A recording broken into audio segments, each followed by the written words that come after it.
जे महाराष्ट्र मंडळी, तुम्हाला सर्वांना माहिती आहे की पोलीस भरतीची जाहिरात म्हणजे आता असा विषय झालाय की कोणत्याही क्षणी पोलीस भरतीची जाहिरात पडू शकते. म्हणजे एवढं खतरनाक पोलीस भरती आपलं वातावरण तयार झाले.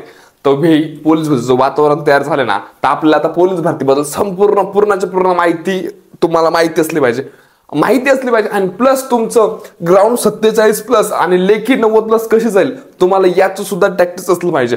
तर आजच्या व्हिडिओमध्ये आपण ती पूर्ण माहिती आणि ग्राउंड आपलं 47 आणि लेखी 90+ कशी जाईल ती संपूर्ण माहिती आपण आपल्या आजच्या व्हिडिओमध्ये बघणार आहोत. चला आपण सुरुवात करू. आता आपण जर या ठिकाणी एक आणि हा मी डायरेक्ट GR करून GR डायरेक्ट अख्खं तुमच्या मनातलं सर्व शंका निरासरण, तुमच्या मनामध्ये शंकाच असली नाही पाहिजे. काहीच नाही. डायरेक्ट आता सुरुवात कुठून करू माहिती का? ओके ठीक आहे, चलो अभी जाते नेक्स्ट. सर्वात अगोदर घेऊ, ऍड करावं लागलं. ओके, सर्वात अगोदर पोलीस भरतीमध्ये पदे कोणते कोणते असतात?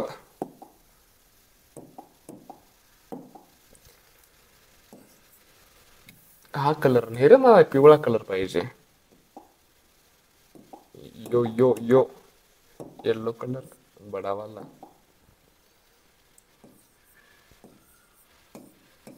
आता पदे बघू. तर सर्वात पहिलं पद असतं तुमचं ते म्हणजे पोलीस शिपाई.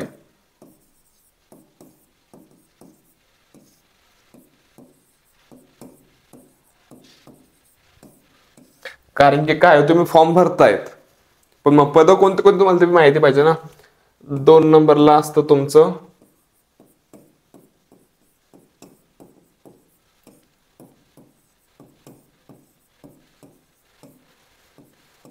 पोलीस शिपाई चालक. त्याच्यानंतर 3 नंबरला असतं तुमचं SRPF. 4 नंबरला असतं तुमचं जेल पोलीस म्हणजे कारागृह पोलीस. त्याला आपण कारागृह पोलीस सुद्धा म्हणतो. आणि 5 नंबरला असतं ते म्हणजे तुमचं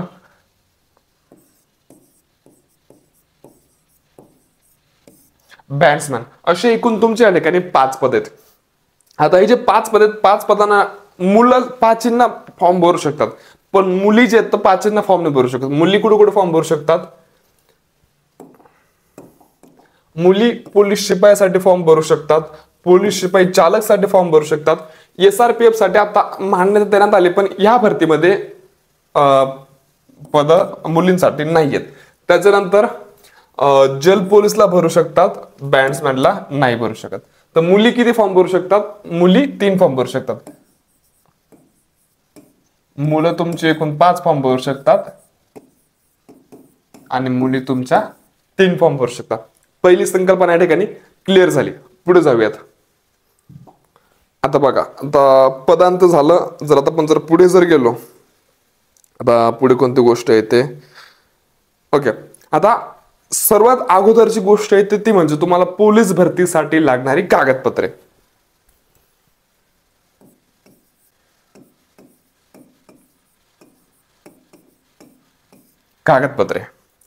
ओके, कलर कोणचा घेऊ?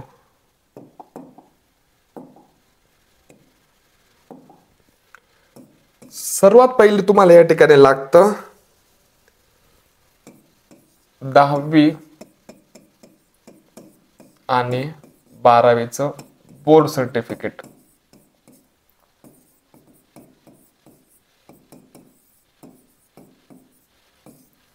त्याच्यानंतर 2 नंबरला लागतं तुम्हाला 10वी 12वीचं गुणपत्रक. त्याच्यानंतर तुम्हाला 3 नंबरला आहे जन्म दाखला.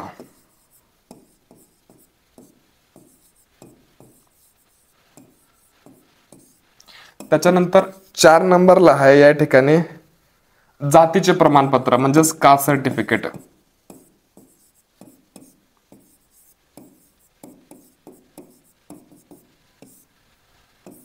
चला आपण कास्ट सर्टिफिकेटचे स्पेलिंग मला नाही येत, खतम कार्य. त्याच्यानंतर 5 नंबरला येतं तुमचं जात वैधता प्रमाणपत्र, ज्याला आपण कास्ट व्हॅलिडिटी म्हणतो.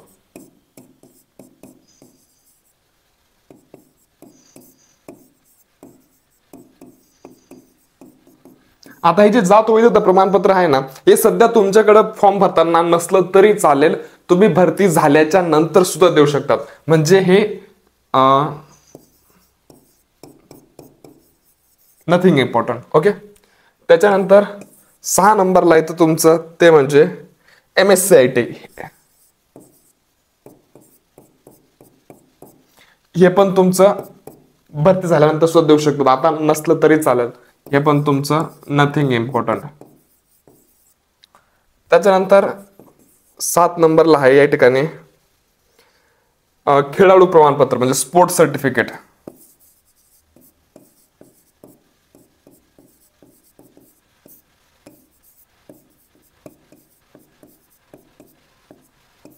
ओके. तुमच्याकडे खेळाडू प्रमाणपत्र असलं पाहिजे किंवा पडताळणीसाठी सादर केलेली पोचपावती, किंवा तुम्ही ते जे पडताळणीसाठी जर दिले त्याची पोचपावती असले तरी चालेल. किंवा आता माहिती आहे का, किंवा टाकतो, किंवा पोच. ओके. आता ह्या पानावर एवढेच माहिले, एवढे नोट करून घ्या. आता बघा अजून येत, आता अजून सांगतो. 7 पर्यंत झाले होते ना, आता 8 नंबरला. आणि हा ते जे इकडं हे जे स्पोर्ट्स सर्टिफिकेट होतं, स्पोर्ट्स सर्टिफिकेट कोणाला माहितीये का, जर तुम्ही स्पोर्ट मधून फॉर्म भरत असाल तरच तुम्ही हे खेळाडू प्रमाणपत्र द्यायचं. जर तुम्ही स्पोर्ट मधून फॉर्म नाही भरताय तर तुम्हाला काही गरज नाही याची वाली. ओके. हा इकडे बघा आता 8 नंबरला काय आहे तुमचं, कुठे गेलं बे, नॉन क्रिमिलियर. ओके.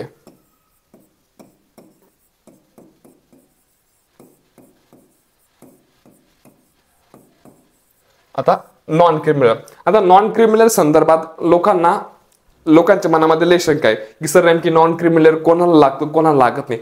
तर नॉन क्रिमिनल बघा कोणाला लागतं. फर्स्ट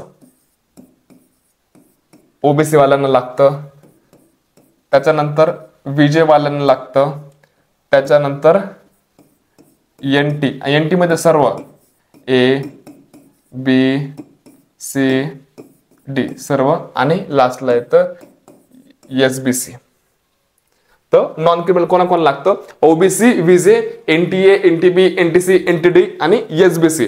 ह्या 4 कॅटेगरीना तुमचं नॉन क्रिमिनल लागतं. आणि बाकीच्या जे काही खाली उरत आहेत, ओपनला पण लागत नाही, EWS ला बी लागत नाही, SC ला बी लागत नाही, ST ला बी लागत नाही. क्लिअर झालं. आता पुढे काय दिले त्यांनी, माजी सैनिक. आता 9 नंबरला आता जर तुम्ही माजी सैनिकांमधून फॉर्म भरत असाल तर बरं का, जर तुम्ही माजी सैनिक असाल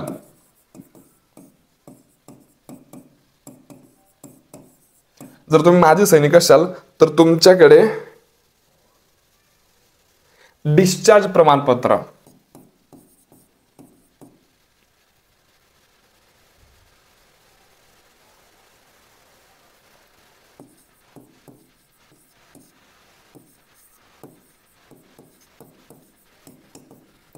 डिस्चार्ज प्रमाणपत्र. त्याच्यानंतर जर तुम्ही होमगार्ड मधून फॉर्म भरत असाल 10 नंबरला,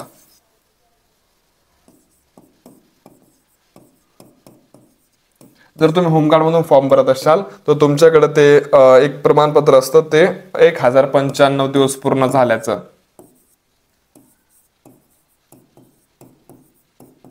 तर तुमच्याकडे ते असलं पाहिजे.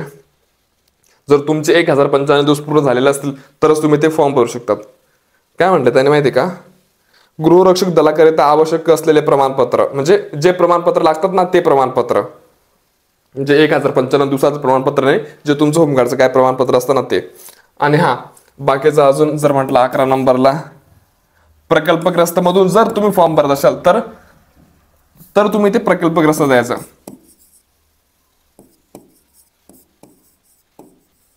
त्याच्यानंतर 12 नंबरला जर तुम्ही भूकंपग्रस्त असाल तर भूकंपग्रस्ताचं ते द्यायचं.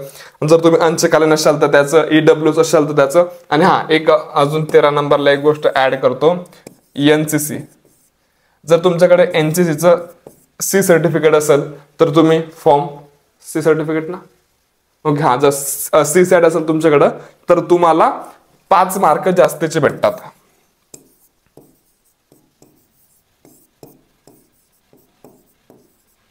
5 मार्क या ठिकाणी जास्तीचे भेटतात. हे झालं तुमच्या ठिकाणी कागदपत्र या ठिकाणी आपले काय झाले, संपले. आता पुढे जाऊयात.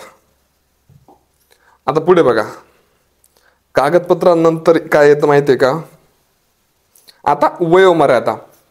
आता वयोमर्यादा सपोज जर तुम्ही ओपन मध्ये असाल तर ओपन साठी वयोमर्यादा आहे 18 ते 28, ही आहे ओपन साठी. पण जो तुम्ही कॅटेगरी मध्ये येत असाल,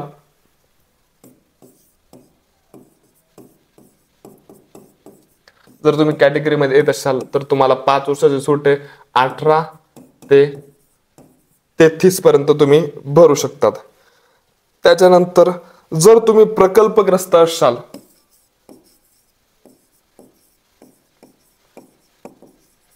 प्रकल्पग्रस्त असाल तर तुम्ही 18 ते 45 पर्यंत फॉर्म भरू शकतात. जर तुम्ही भूकंपग्रस्त असाल, भूकंपग्रस्ताचं भीतीचे, तर तुम्ही 18 ते 45. आणि त्याच्यानंतर जर तुम्ही माजी सैनिक असाल,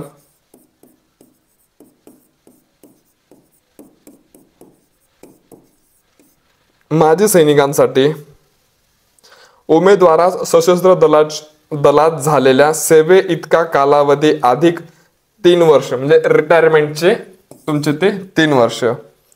त्याच्यानंतर जर तुम्ही पदवीधारक अंशकालीन उमेदवार असाल,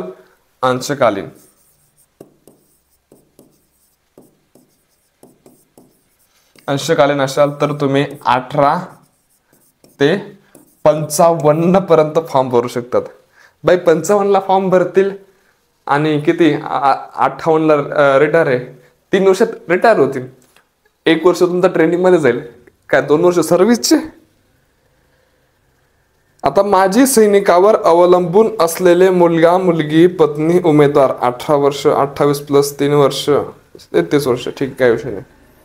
ओके, हे झाले तुमचं एज, काय वयवारी नाही म्हणता ना, हा एज म्हणता येईल. हे झालं तुमचं एज संदर्भात. आता पुढे जाऊ अजून. आता एजचं झालं.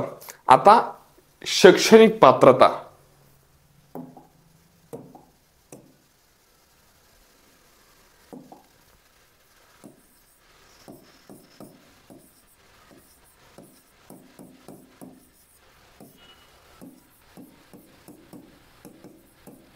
आता शैक्षणिक पात्रता या ठिकाणी तुम्हाला काहीच नाही, तुम्ही 12वी पास असलं पाहिजे. अजून काय काढलं नीट, 12वी पास परीक्षा बस एवढंच म्हणलंय. बाकीचं भरपूर काय दिले पण ते जाऊ द्या. त्याच्यानंतर येऊया आपण आता शारीरिक पात्रता.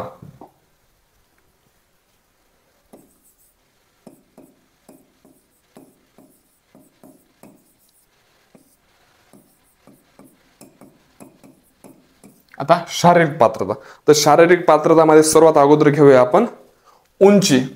शारीरिक पात्रता ही आता सपोज अगोदर आपण या ठिकाणी घेतली उंची.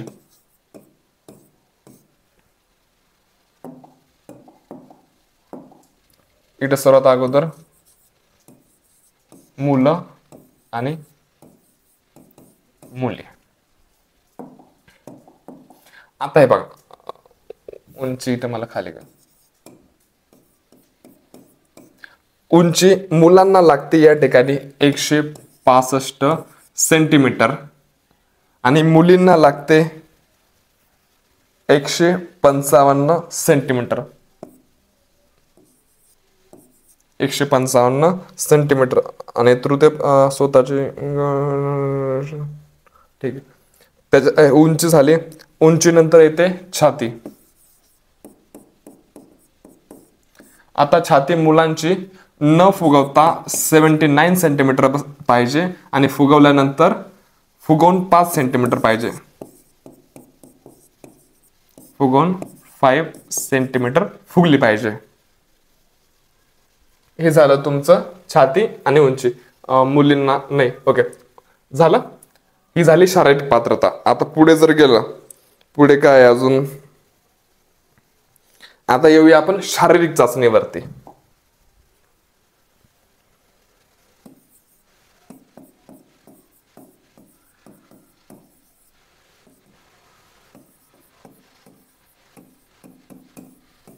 आता शारीरिक चाचणी बद्दल. आता शारीरिक चाचणीमध्ये आपण ठीक आहे, सर्वात अगोदर घेऊया आपण आता इव्हेंट बघूत. बघा,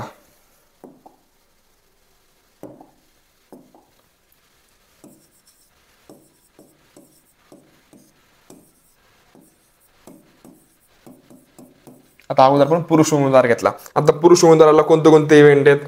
पहिला 1600 मीटर धावणे,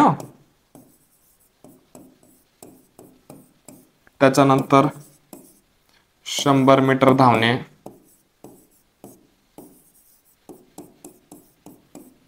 आणि त्याच्यानंतर आहे तुम्हाला गोळाफेक.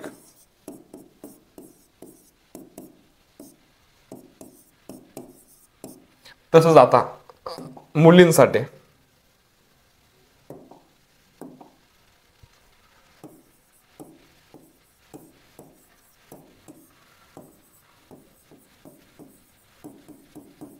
आता महिला उमेदवारांना काय असतं तुमचं? 800 मीटर धावणे,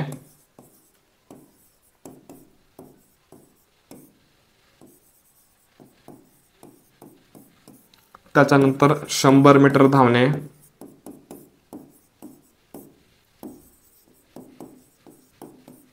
आणि त्याच्यानंतर गोळाफेक. ओके, हे झाले इव्हेंट. आता या इव्हेंटला आपण मार्क बघूयात. जर आपण हे इव्हेंटला मार्क बघितले तर पुरुषांचं जे काही 1600 मीटर आहे त्याला आहेत 20 मार्क, त्याच्यानंतर 100 मीटरला आहे त्या ठिकाणी 15 मार्क, आणि गोळाफेकला आहे त्या ठिकाणी 15 मार्क. असंच महिलांचं पण सेम टू सेम तेच आहे.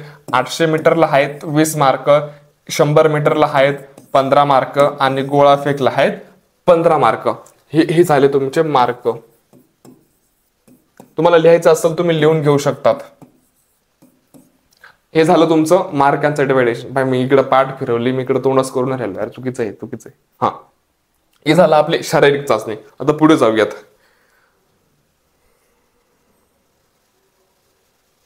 आता तुमची शारीरिक हे बघा, सर्वात महत्त्वाची गोष्ट तुम्ही आपण बघा आता पण आपण कोणत्या गोष्टी पाहिल्यात. ओके, सर्वात अगोदर आपण बघितलं की पोलीस म्हणजे ज्यावेळेस तुम्ही फॉर्म भरायला जातात तर तुम्ही एवढ्या पदांसाठी फॉर्म भरू शकतात. त्याच्यापैकी मुलं 5 पदांसाठी फॉर्म भरू शकतात, मुली 3 पदांसाठी फॉर्म भरू शकतात. त्याच्यानंतर आपण पुढे जातो. पुढे गेल्यावरती तुम्ही ज्यावेळेस फॉर्म भरायला जातात, फॉर्म भरायला गेलो तर तुम्हाला कागदपत्रांची आवश्यकता पडते. तुम्हाला ह्या एवढ्या कागदपत्रांची आवश्यकता पडणार आहेत, तर हे कागदपत्र तुमच्याकडे असले पाहिजे. ओके, तर कागदपत्र झालं. आपण पुढे गेलो. पुढे गेल्यात आता कागद म्हणजे तुमचा फॉर्म वगैरे भरला गेला. ओके, फॉर्म भरला गेल्यानंतर मग तुमचं काय होतं? तुमचं ग्राउंडचं हॉल तिकीट येतं. ग्राउंडचं हॉल तिकीट आले म्हणजे तुम्ही काय होता? ग्राउंडला जाता. मग ग्राउंडला गेल्यावर सगळ्यात अगोदर काय होतं माहितीये का? तुम्ही जाता, तिथं बसता वेसता, लगेच तुमचं मग सर्वात अगोदर तुमचं होतं उंची आणि हाईट चेक करता. सॉरी उंची आणि हाईट एकच, उंची आणि छाती मोजतात. ते झाल्यानंतर मग तुमचे कागदपत्रांची पडताळणी होते. म्हणजे तुम्हाला कागदपत्र सांगितलं ना इकडे पाठीमागे, हे जे काही कागदपत्र सांगितलं ना, हे कागदपत्र त्या ठिकाणी चेक होतात. ओके, तर मग तुमचं हे होतं काय होतात? जे उंची छाती झाली, उंची छाती झाल्यानंतर तुमचं त्या ठिकाणी डॉक्युमेंट चेकिंग होतं. ज्यावेळेस तुमचं डॉक्युमेंट चेकिंग पूर्ण फायनल झालं मग त्यावेळेस तुमची बॅच तयार होते. 20-20 मुलांची 20-20 मुलींची बॅच तयार होते. मग ती बॅच ते जे बॅच एका बॅच सोबत एक हवालदार किंवा कोण कॉन्स्टेबल वगैरे कोणतरी असतं. मग ती बॅच त्याच्या हवाले करण्यात येते. मग त्याची मर्जी तुम्हाला कुठे बी घेऊन जाईल. पण माझ्या माहितीनुसार अगोदर बऱ्याच ठिकाणी 100 मीटरला घेऊन जातात. मग तुमचं 100 मीटर होतं, तुम्ही 100 मीटर पळता बिळता झालं. मग गोळा फेकतात. मग मॅसेज म्हणजे असे आपण जे काय 20 पोरं असे लाईनशीर बसेल राहतो, प्रत्येकाचा एकीचा नंबर येतो, जातो, गोळा फेकतो, लगेच त्याला त्याचे मार्क पाहायला भेटतात, मार्क पाहतो, येतो, परत बसतो. गोळा बेळा फेकला गेला का मग शेवटी तुम्हाला 1600 लागून जातात. 1600 गेले का मग बस तुम्ही आराम बिराम करतात, मग उभे करतात, लगेच टायमर लागतं, सन सन सन सन सन सन 1600 सुटतात डायरेक्ट. मग येतात, कोणी आउट ऑफ येतं, कोणी पार्ट टाइमच्या बाहेर येतं, मजा येते, खतरनाक मजा येते. आणि ग्राउंडला ना एक विषय असा होतो, तर काही काही लोक असे असतात ना, तिथे दाखवतात की भाऊ आम्ही एकदम बाप माणूस, आम्ही क्षेत्रातलं एकदम असं आणि आमचं एवढं टायमिंग असं आणि हे ते लय मोठं मोठं फेकतात. पण विषय असा आहे की ज्यावेळेस संपतं ना ग्राउंड आवरतं, ते लांब लांब पर्यंत ते दिसत नाही, हा वाला विषय होतो. लोकांच्या मागे पण लागायचं एवढं. आता हे झालं तुमचे हे इव्हेंट होतात. ओके, आता तुमचे इव्हेंट झाले, आता पुढे चला. पुढे काय रे?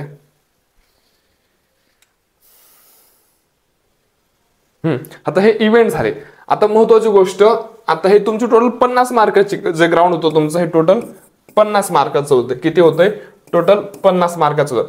तर याला तुम्हाला 50 पैकी तुम्हाला मिनिमम कमीत कमी 25 मार्क घेणं या ठिकाणी इम्पॉर्टंट आहे.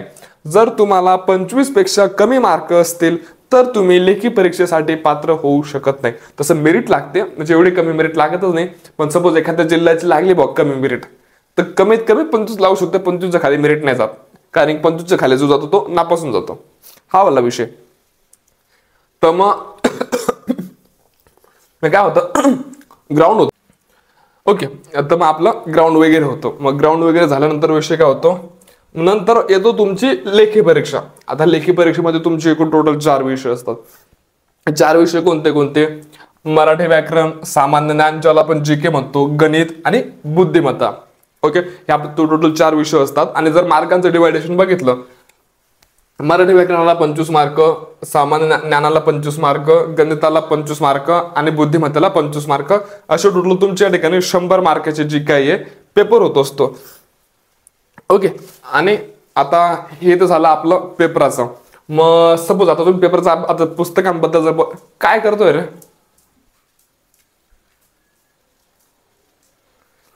ओके हे झालं. जर आता पुस्तकांबद्दल जर बोलायचं झालं ना, तर पुस्तकं कोणते तुमचे? बाळासाहेब शिंदे, सह्याद्रीचा ठोकळा, मराठी व्याकरणासाठी बाळासाहेब शिंदे, सामान्य ज्ञान जीकेसाठी सह्याद्रीचा ठोकळा, गणितासाठी सतीश वसे आणि बुद्धिमत्तेसाठी हे मी वापरले होते. वाटल्यास तुम्हाला जे वाटले तुम्ही ते पुस्तकं हे करू शकतात.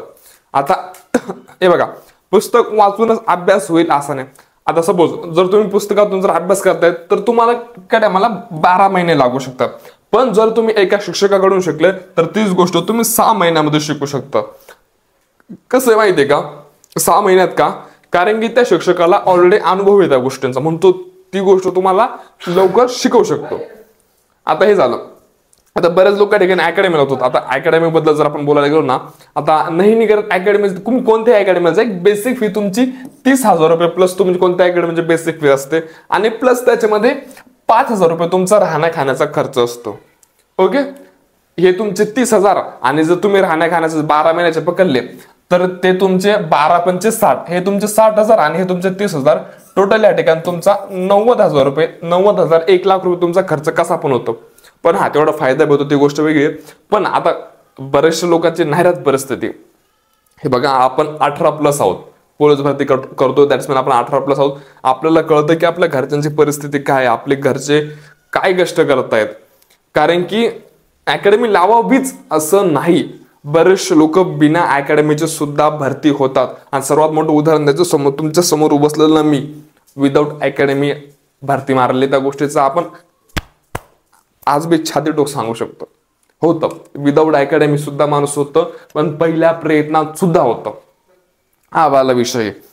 तर मग आता सपोज आपण एवढे पैसे वगैरे नाही भरू शकतो. मग आता करायचं काय नेमके? आणि सपोज तुम्ही ऑफलाईन क्लासेसला जरी गेले तर एका विषयाचे तुमचे 10,000 रुपये फी तर तुमची नॉर्मल झालं. मग आता नेमकी करायचं काय? तुम्ही करू शकता, तुम्ही ऑनलाईन क्लासेस लावू शकता. जर तुम्ही पाहिलं ना, आज बाजारात भरपूर आहेत ऑनलाईन क्लासेस घेणारे, भरपूर शिक्षक, मी नाव नाही घेऊ शकत, भरपूर शिक्षक त्यांचे क्लासेस वगैरे करू शकतात. पण मी तुम्हाला या ठिकाणी रेफर काय करणार माहिती का? तुम्ही या ठिकाणी स्वराज अकॅडमी नाशिकचा जो काही गणित बुद्धिमत्तेचा कोर्स आहे तुम्ही तो घ्या. तो का माहितीये का, जर तुम्ही तो कोर्स जर करशाल ना, तुम्हाला त्या ठिकाणी असं वाटणार नाही की आपल्याला एक शिक्षक नाही, आपला भाऊ शिकवतोय, आपला एक मित्र शिकवतोय.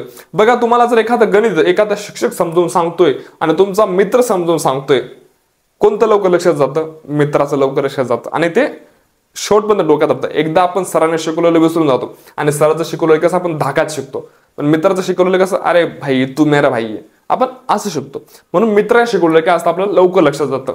तर मग इथे तुम्हाला ना आपला मित्र शिकवतोय असं तुम्हाला फील होईल. आणि तुम्ही मोठमोठ्या सरांचे क्लासेस करून पहा आणि एकदा तुम्ही तो स्वराज अकॅडमीचा तो क्लास करून बघा, 100% तुम्हाला फरक जाणवतो. तुम्ही म्हणता की भाई मजा येते, तुझे क्लासेस करतोय मजा येते, हा वाला विषय. आणि आता मग तुम्हाला हे भेटणार. आणि याची फीज वगैरे म्हणजे जास्त नाही, फक्त 499 रुपये. किती? फक्त 499 रुपये. 400 एकदम नॉर्मल. आणि हे तुम्हाला भेटणार कुठे? प्ले स्टोरला जायचं, स्वराज अकॅडमी नाशिकचं ऍप डाउनलोड करायचं, त्या ठिकाणी गणित बुद्धिमत्तेचा कोर्स दिसत बस तो बाय करायचा आणि आपल्या पोलीस भरतीच्या जर्नीला सुरुवात करून द्यायची. आणि काय नाही, तुम्ही आता सपोज आता आपला ऑगस्ट महिना चालू आहे, नैनिक तुम्हाला लेखी परीक्षेला 5-6 महिने तर आरामशीर भेटते. आणि आपल्या त्या कोर्सची व्हॅलिडिटी बी अशी बी तुमची 6 महिने आहे. जर तुम्ही चांगला केला ना भाई, तुमचा कोर्स हमखास तुम्हाला गणितात आणि बुद्धिमत्तेमध्ये पैकीच्या पैकी मार्क घेण्यापासून कोणी रोखू शकत नाही, हा वाला विषय. जर तुम्हाला पैकीच्या पैकी मार्क घ्यायचे असतील तर गणित बुद्धिमत्तेचा स्वराज अकॅडमी नाशिकचा कोर्स एकदम डोळे बंद करून घेऊन टाका. आता हे झालं. आता तुमची लेखी परीक्षा या ठिकाणी झाली. आता लेखी परीक्षा झाल्यानंतर होतं काय, तुमचे मेरिट लागते, सॉरी मेरिट नाही लागत, मग तुमची मार्क लिस्ट जाहीर होते. मग तुमची मेरिट लिस्ट लागते. मेरिट लिस्ट मध्ये काय होतं, मेरिट लिस्ट मध्ये तुमचं मैदानी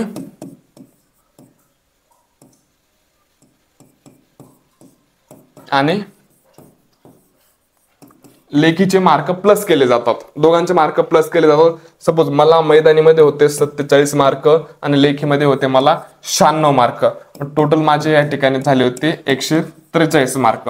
असे मार्क एकत्र केले जातात आणि तुमची मेरिट लावली जाते आणि मग तुमचं पोलीस भरतीमध्ये सिलेक्शन होऊन जातं. मग काय नाही, मग तुमचं मेडिकल नॉर्मल आहे त्या गोष्टी, मग डायरेक्ट तुम्ही झाले, पोलीस झाले. आता मेन गोष्ट येऊया आपण आपल्या स्ट्रॅटर्जीवरती. आता स्ट्रॅटर्जी बद्दल जर बोलायला गेलं, आता स्कोर वाढवायचा कसा, सर्वात अगोदर बोलूया आपण आपल्या ग्राउंड बद्दल. आता ग्राउंडचं काय आहे, आपण जसं जे रेग्युलर ग्राउंड होतो ना, रेग्युलर ग्राउंड नाही करायचं. ग्राउंड मध्ये ना नवनवीन गोष्टी ट्राय करायच्या. एक्झाम्पल बाय, आज तुम्ही 5 किलोमीटर पळले, ठीक आहे. दुसऱ्या दिवशी नवीन काय ट्राय करायचं माहिती का, 200 मीटर स्लो, 200 मीटर फास्ट, ते झालं. तिसऱ्या दिवशी अजून म्हणजे वेगवेगळ्या पद्धतीने ट्राय करायचं. तसं मी शेड्यूलाचं मी लवकरच काहीतरी करणार आहे, करतो लवकरच काहीतरी. अशा प्रकारे वेगवेगळ्या प्रकारे ग्राउंड करायचं. आणि ग्राउंड करताना फक्त ग्राउंड करायचं नाही, ग्राउंड असं करायचं ना की ग्राउंड करताना आपण काहीतरी शिकतोय. आज सपोज आज मी पळलोय, आज माझं काय चुकलं, अरे हा आज मी पाय टेकला, आज माझे स्टेपिंग चुकले. म्हणजे ग्राउंड मध्ये पळताना रोज काहीतरी शिकत राहायचं, हा वाला विषय. हे झालं ग्राउंड बद्दल. आणि लेखीबद्दल बोलायचं झालं ना, काय करायचं माहितीये का, सर्वात अगोदर तुम्ही तुमचा अभ्यासक्रम पूर्ण करून घ्यायचा. तुम्ही पूर्ण फुल अभ्यास करायचा. फुल अभ्यास झाल्यानंतर करायचं काय माहितीये का, प्रश्नपत्रिका सोडवायची आणि प्रश्नपत्रिका सोडवल्यानंतर बघायचं की आपल्या ठिकाणी काय चुकतंय. सपोज आता मी एक प्रश्नपत्रिका सोडवली, 100 मार्काची प्रश्नपत्रिका होती, 100 पैकी त्या ठिकाणी मला आले 90 मार्क. ओके, 90 आले म्हणजे या ठिकाणी माझे 10 मार्क काय झाले, 10 मार्क माझे या ठिकाणी चुकलेत. Okay, 10 mark चुकलेत. मग बघायचे तर 10 प्रश्न होते, कोणत्या कोणत्या टॉपिक मधून आलेत, त्या टॉपिकचे नाव लिहायचं साईडला आणि ते टॉपिक क्लिअर करायचे आणि परत प्रश्नपत्रिका सोडायची, परत बघायचं काय चुकलं. तुम्ही असं रिपीट करत राहा, तुमचा स्कोर भाई ढगाला पोहोचल, डायरेक्ट खतरनाक मजा येईल. मग आता प्रश्नपत्रिका तुम्ही त्या नोबेलच्या पुस्तकामधून बी सोडवू शकता किंवा काय करायचं, आपलं स्वराज अकॅडमी नाशिकचं टेलिग्रामचं चॅनल आहे, त्या ठिकाणी आपण दर रविवारी 100 मार्काची टेस्ट बी घेत असतो. आणि जो कोणी पहिला क्रमांक मिळवतो त्याला 151 रुपये बक्षीस, जो कोणी दुसरा क्रमांक मिळवतो त्याला 101 रुपये बक्षीस आणि जो कोणी तिसरा क्रमांक मिळवतो त्याला आपण 51 रुपये बक्षीस देतो. म्हणजे प्रश्नपत्रिका बी फुकट देतो आणि प्लस वरून पुस्तक बी देतो. जर तुम्ही बाहेर पाहिलं ना, बाहेर तुमच्याकडून पैसे घेतले जातात की 99 रुपयाला टेस्ट सिरीज वगैरे, हा वाला विषय होतो. हा इकडे आपण टेस्ट बी आपणच देतोय, पैसे बी स्वतः आपणच देतोय. एक कुठंच होणार, फक्त स्वराज अकॅडमी नाशिकचे टेलिग्राम चॅनलला. काय करायचं, टेलिग्रामला जायचं, त्या ठिकाणी टेलिग्रामला जाऊन त्या ठिकाणी सर्च करायचं स्वराज्य अकॅडमी नाशिक आणि त्या टेलिग्राम चॅनल जॉईन करायचं आणि रोज तुम्ही दर रविवारी बक्षीस जिंकू शकता. जर अशा प्रकारे तुम्ही तयारी केली, अशा प्रकारे तयारी करा आणि मी देवाकडे 100% प्रार्थना करेल की येणाऱ्या भरतीमध्ये जो कोणी खरंच मनापासून तयारी करतो ना त्याला यश भेटावं, बस एवढंच. बाकी जय हिंद, जय महाराष्ट्र.